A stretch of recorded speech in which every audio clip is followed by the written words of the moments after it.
विश्वास और बुद्धिमान। याकूब की पुस्तक उसका 1 अध्याय 2 से और 8 वचन तक परीक्षाओं के बारे में।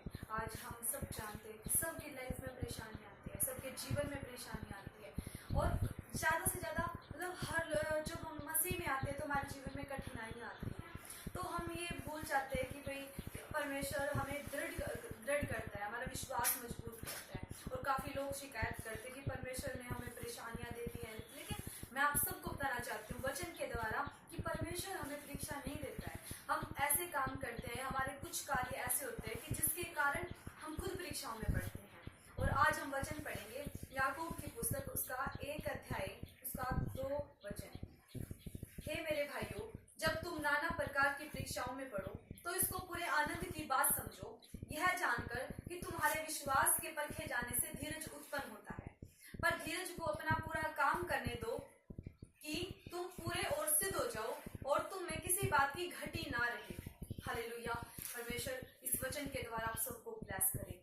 ये वचन हमें बताता है, इस वचन में याकूब बता रहा है कि जब तुम नाना प्रकार की परीक्षाओं में पड़ो, जब हम परीक्षाओं में कठिनाइयों में आती हैं तो हमें इस बात को आनंद की बात समझना चाहिए, मगन होना चाहिए, क्योंकि ये परीक्षाएं, ये कठिनाइयां हमारे जीवन में इसलिए आती हैं ताकि हमारा विश्वास मजबूत हो, ताकि हम दृढ़ हो।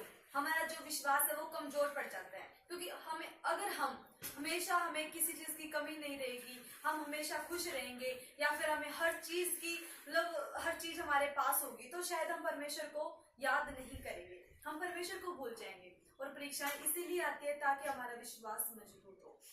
यहाँ पे लिखा है कि तो इसको पूरे आनंद की बात समझो। परीक्षाएं आती है तो उसको आनंद के साथ हमें उस परीक्षा को पार करना चाहिए। ऐसा नहीं कि भी रो के शोक करके हम शोक मनाते हैं, परमेश्वर ने हमारा साथ नहीं दिया, मेरे लाइफ में परीक्षाएं भेजी, कठिनाइयां भेजी है। लेकिन मेरे प्रियो, परमेश्वर हमें परीक्षा नहीं देता। परमेश्वर कभी भी, एक पिता अपने बच्चों को कभी भी कठिनाई में नहीं देख सकता। जब हमारे जो शारीरिक माता पिता है वो हमें सुख सुविधाएं प्रदान करते हैं घर में, कि वो सोचते हैं कि मेरे बच्चों को किसी भी चीज की कमी ना रहे, तो वो तो पूरी कायनात का रचयिता है। उसने पूरे ब्रह्मांड को बनाया है, उसने धरती अंबर को बनाया है, आपको बनाया है, हर चीज को उसने अपने हाथों से रचा है। वो हमारा स्वर्गीय पिता, तो वो हमें परीक्षाओं में कैसे देख सकते हैं। तो आज 2 वचन यहाँ पे लिखा है, 3 वचन में, यह जानकर कि तुम्हारे विश्वास के परखे जाने से धीरज उत्पन्न होता है। जब हमें विश्वास परखा जाता है तो उससे क्या होता है, धीरज उत्पन्न होता है। पर धीरज को अपना पूरा काम करने दो कि तुम पूरे और सिद्ध हो जाओ, परफेक्ट बन जाओ, पूरे कंप्लीट। परफेक्ट खुदा हमें बनाना चाहता है, क्योंकि हमें कुछ कमियां होती हैं, बहुत सारी कमियां होती हैं। जब हम आम सामान्य जीवन जीते हैं तो उसके अंदर हम किसी भी व्यक्ति को कुछ भी बोल देते हैं। बहुत सारी कमियां हमारे अंदर है, उनके कारण हम परीक्षाओं में पड़ते हैं। बहुत सारी बातें होती है जिससे हम अच्छे से परमेश्वर को याद नहीं कर सकते। पूरा दिन हमारा निकल जाता है एक दूसरे से बातें करने में, लेकिन हम परमेश्वर को याद नहीं करते। परीक्षाएं मैं बार यही बोलना चाहती हूँ कि परीक्षाएं हमें मजबूत करने के लिए आती हैं। 2 दिन पहले एक बहन ने मेरे को बोला था कि उसकी लाइफ में बहुत सारी परेशानियां हैं। उसने बोला कि भी मेरी लाइफ में बहुत सारी परीक्षाएं हैं, तो परमेश्वर मेरे को परीक्षाएं क्यों दे रहा है, वो क्यों परमेश्वर मुझसे प्यार नहीं करता, परमेश्वर मुझे परीक्षाएं क्यों देता है, क्यों खुदा ने मेरे परिवार को अलग कर दिया है, मुझे अलग करके बैठा दिया है, परमेश्वर मुझे कब सुख देगा, कब ये दुख मेरी लाइफ से दूर होगा, मेरे जीवन से दूर होगा। तो मैंने उसको समझाया, क्योंकि वो एक टाइम ऐसा था भी जब उसने 40 दिन की फास्टिंग किया, और 40 दिन की फास्टिंग के दौरान उसने अपने मुंह से गाली निकल गई, पता नहीं क्या कुछ और लोगों से बोला, अपनी फैमिली में वो झगड़ा हो गया उसके दौरान।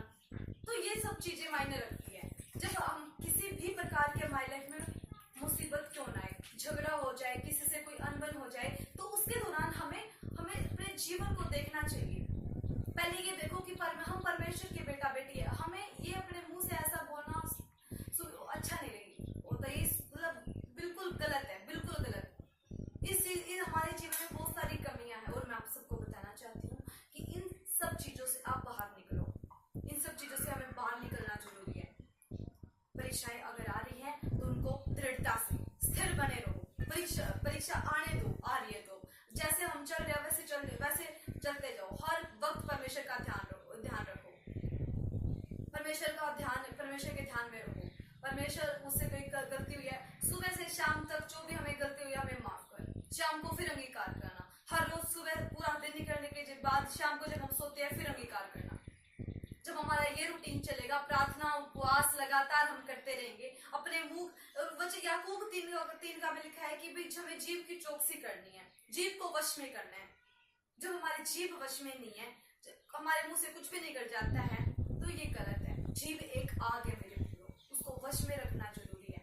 जब हमारी जीभ वश में होगी तो हम परमेश्वर को जान पाएंगे गहराई से। हमारे पहले मुंह को चुप करके, अपने आप को खामोश करके परमेश्वर के वचनों के बारे में जानना, डीपली परमेश्वर की सेवा के बारे में जानना। और यहाँ पे जब हम पढ़ते हैं कि इसमें लिखा है कि पर धीरज को अपना पूरा काम करने दो कि तुम पूरे और सिद्ध हो जाओ और तुम में किसी बात की घटी ना रही। तो देखो परमेश्वर कितना अच्छा वचन लिख रहे हैं हमारे लिए। इसमें लिखा है कि तुम में किसी बात की घटी ना रही। परमेश्वर भी नहीं चाहते कि हमारे अंदर कोई कमी हो। वो हमारे मतलब खुदा है और वो ये नहीं चाहते कि वे हमारे अंदर कोई कमी हो, ऐसे ही कमियों में जीते रहे, आम इंसान की तरह, अविश्वासियों की तरह। हम एक खुदा के बेटा बेटी हैं। परमेश्वर के सुसमाचार को फैलाते रहो और अपने आप की कमियों को दूर करो। हर वक्त अपने आप को जांचो। पतरस बोलता है कि हे परमेश्वर मेरे को जांच कि मेरे अंदर क्या कमी है। हर वक्त अपने आप को जांच के चलो। और यहाँ पे लिखा है 5 वचन जब हम पढ़ते हैं, पर यदि तुम में किसी को बुद्धि की घटी हो तो परमेश्वर से मांगे, जो बिना उलाहना दिए सबको उदारता से देते हैं और उसको दी जाएगी। यहाँ पे लिखा है पर यदि तुम्हें किसी को बुद्धि की घटी हो। यहाँ पे बुद्धि की घटी लिखा है। जब हमें बुद्धि की घटी होती तो हमें परमेश्वर से मांगना चाहिए। बुद्धि की घटी हो या फिर कोई और बात हो, जब हमें किसी चीज की भी कमी हो, हमें परमेश्वर से मांगना चाहिए, इंसानों से नहीं, जो हमें बिना उलाहना दिए देता है। परमेश्वर हमें कभी उलाहना नहीं देता, मैंने तेरे को ये दिया है, वो दिया है। परमेश्वर कभी नहीं बोलता। वो इतना उदारता से देता है, वो इतना करुणामय दयालु परमेश्वर है, वो हमें कभी उलाहना नहीं देता मेरे लिए। और मैं आपको बताना चाहती हूँ कि ऐसे लोग हैं जो मांगते हैं लेकिन वो संदेह रखते हैं, शक रखते हैं कि भाई हमें मिलेगा कि नहीं मिलेगा। परमेश्वर से बोलते हैं परमेश्वर मेरे को ये चाहिए, परमेश्वर मेरे को ये चाहिए, परमेश्वर। लेकिन मैं आप सबको बताना चाहती हूँ कभी परमेश्वर से अपनी लाइफ के लिए कुछ भी मत मांगो, क्योंकि अगर परमेश्वर ने हमें इस दुनिया में भेजा है तो उसने अपने हमारे लिए हर चीज को तैयार रखा है। उसने हमारे लिए अपने हर आगे से आगे हर सब कुछ तैयार किया है कि वो जानता है कि मेरे बच्चों को किस चीज की आवश्यकता है। वो हमें बिना मांगे देने वाला परमेश्वर है। जब हमारे शारीरिक पिता को ये लगता है कि मेरे बच्चों को इस चीज की कमी है तो वो हमें देते हैं कि मेरे बच्चे को, मेरे बेटी को, मेरे बेटे को इस चीज की कमी है, इसके पास ये नहीं, तो हमें देते हैं। तो वो तुम्हारा स्वर्गीय पिता है, वो हमें बिना मांगे देता है मेरे। यहाँ पे लिखा है कि उसको और क्या लिखा है, और उसको दी जाएगी। यहाँ पे लिखा है कि उसको शायद उसको दी जाएगी, यहाँ पे शायद नहीं है। तो अगर परमेश्वर बोलता है कि उसको दी जाएगी, याकूब बोल रहा है कि परमेश्वर से मांगे और संदेह न करें। परमेश्वर से मांगना है और संदेह नहीं करना है।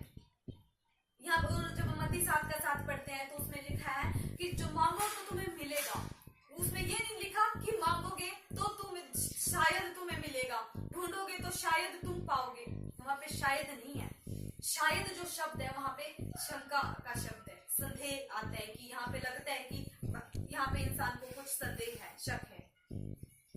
शक नहीं होना है, शक नहीं करना है, संदेह तो हमारे मन में बिल्कुल भी नहीं होना चाहिए। यहाँ पे वहां पे लिखा है मांगोगे तो तुम्हें मिलेगा, ढूंढोगे तो तुम पाओगे, खटखटाओगे तो तुम्हारे लिए खोला जाएगा।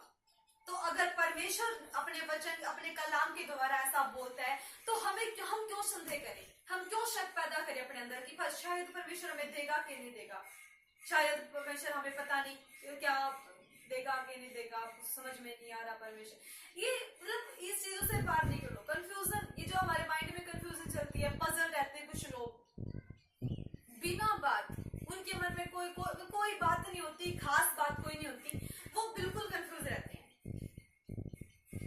तो इन बातों से बाहर निकलो और परमेश्वर से मांगो तो वो आपको देगा। अगर हम परमेश्वर की आज्ञाओं पे चलते हैं, उसके हुक्म पर चलते हैं, परमेश्वर के कलाम, परमेश्वर की व्यवस्था को पूरा कर रहे हैं, तो परमेश्वर हमें जरूर देगा। वो क्यों नहीं देगा? परमेश्वर हमें किसी भी चीज की कमी में नहीं देख सकता। हमारे अंदर जो कमी है वो भी दूर करनी है। और अगर हमारे जीवन में कुछ, हमारे सामान्य जीवन जीने के लिए आप जैसे घर में कुछ कमी है या फिर आप तकलीफ में हो, दुख में हो, कोई बात है आपको जो सता रहे, तो परमेश्वर से शेयर करो, परमेश्वर को बताओ, परमेश्वर मुझे इस चीज की कमी है। परमेश्वर मेरे प्रियो विश्वास के साथ मेरी लाइफ का जो एक्सपीरियंस है, अनुभव है, मैं वो आपको बता रही हूँ। आज तक मैंने परमेश्वर से जो मांगा परमेश्वर ने मुझे दिया, और मैंने कभी परमेश्वर से अपने स्वार्थ के लिए नहीं मांगा। मैंने सिर्फ परमेश्वर से अपना आत्मिक जीवन मांगा और परमेश्वर ने मेरे को दिया आत्मिक जीवन।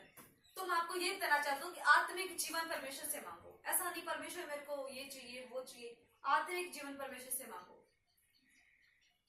और जब हम यहाँ पे पढ़ते हैं कि पर विश्वास से मांगे, कुछ संदेह ना करे, क्योंकि संदेह करने वाला समुद्र की लहर के समान है, जो हवा से बहती और उछलती है। ऐसा मनुष्य यह न समझे कि मुझे कुछ प्रभु से कुछ मिलेगा। वह व्यक्ति दुचिंता है और अपनी सारी बातों में चंचल है। यहाँ पे लिखा है परमेश्वर से मांगे और संदेह न करे, क्योंकि संदेह करने वाला किसके समान है? समुद्र की लहरों के समान। जब समुद्र की लहरें ऐसे हवा के साथ बहती हैं तो लहरें आती हैं और फिर चली जाती हैं। तो ये है संदेह। ठीक है, इस संदेह को दूर करो। परमेश्वर वो है जब आप मांगते ही देने वाला परमेश्वर है। उसने इतना अच्छा आसमान, इतना अच्छा हमें बनाया है, हमारे शरीर में कुछ कमी नहीं है, तो ये हमारे लिए सबसे बड़ी बात है। और जब हम आगे यहाँ पे पढ़ते हैं, वह व्यक्ति दुचिंता है और अपनी सारी बातों में चंचल है। तो चंचल व्यक्ति परमेश्वर से कुछ भी नहीं पाता मेरे प्रियो। जो चंचल है, जो दोगली बातें करता है, दो साइड बन जाता है, वो व्यक्ति परमेश्वर से कुछ भी नहीं पाता। जब एक याकूब की पुस्तक उसका 1 अध्याय उसका 12 वचन में पढ़ते हैं, और हम वहीं पे जाएंगे जहां हम पहले थे कि यहाँ पे परीक्षा के बारे में। तो जब यहाँ पे लिखा है याकूब 1 का 12 वचन, धन्य है वह मनुष्य जो परीक्षा में स्थिर रहता है, क्योंकि वह खरा निकलकर जीवन का वह मुकुट पाएगा जिसकी प्रतिज्ञा प्रभु ने अपने प्रेम करने वालों से की है। यहाँ पे धन्य है वह मनुष्य जो परीक्षा में स्थिर रहता है। मतलब परमेश्वर अभी भी हमें यही बोल रहा है कि हमें परीक्षा में क्या रहना है? स्थिर रहना है, दृढ़ रहना है। जब हम स्थिर रहेंगे, दृढ़ रहेंगे, तो हम खरा निकलकर जीवन का वह मुकुट पाएंगे जिसकी प्रतिज्ञा, जिसका वादा खुदा ने हमें किया है। खुदा ने जो वादा हमसे किया, प्रतिज्ञा किया है कि हम खरे निकलकर जीवन का वो मुकुट पाएंगे जिसकी प्रतिज्ञा खुदा ने अपने प्रेम करने वालों से की है। हम परमेश्वर से प्रेम करते हैं, तो जो परमेश्वर से प्रेम करने वाले हैं उनको परमेश्वर ने ये प्रतिज्ञा की, वो हमें वो मुकुट देगा, प्रतिफल देगा, अनंत जीवन देगा। उसके लिए मेरे प्रिय आपको तैयार होना है। और ये आज मैं आप सबको यही बताना चाहती हूँ कि कभी भी हम आपके जीवन में कोई परेशानी आए, दुख आए, तकलीफ आए, कभी पीछे मत हटो, आगे बढ़ते जाओ, आगे बढ़ते जाओ। यीशु मसीह के नाम में हर परीक्षा को पार करो आप। और आज मेरी सबके लिए दुआ है कि आपके घरों में परमेश्वर बेदारी को भेजे, आपके घरों में परमेश्वर ब्लेसिंग को भेजे, आपके घरों में कभी किसी चीज की कमी ना रहे। और आपके ऊपर जो आज मेरी आवाज को सुन रहे हैं, किसी के ऊपर भी परीक्षा है, तो आप उससे बाहर निकलो। इस वचन को सुन के आप उस परीक्षा को पार करके और आगे बढ़ो। कभी भी मेरे प्रियो परमेश्वर हमें परीक्षा में नहीं डालता। परमेश्वर के ऊपर कभी दोष मत लगाओ। और आज ये प्रीचिंग मैंने इसलिए किया क्योंकि 2-3 दिन से एक लेडीज का मेरे पास फोन आ रहा है और वो बार बार मेरे को बोल रहे हैं कि परमेश्वर ने मेरे को परीक्षा में क्यों भेजा, परमेश्वर ने मेरे को परीक्षाएं क्यों दी।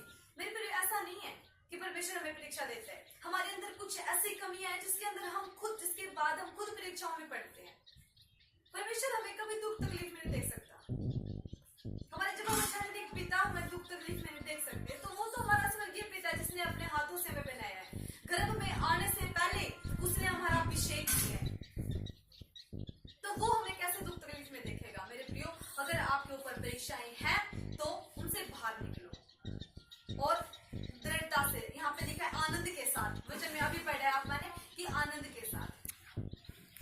के साथ हमें परीक्षाओं को पार करना है, दृढ़। और आपको परीक्षा में स्थिर रहना है, दृढ़ रहना है और परमेश्वर पे विश्वास करना है। परमेश्वर आपको अनंत जीवन देने के लिए जा रहे हैं यीशु मसीह के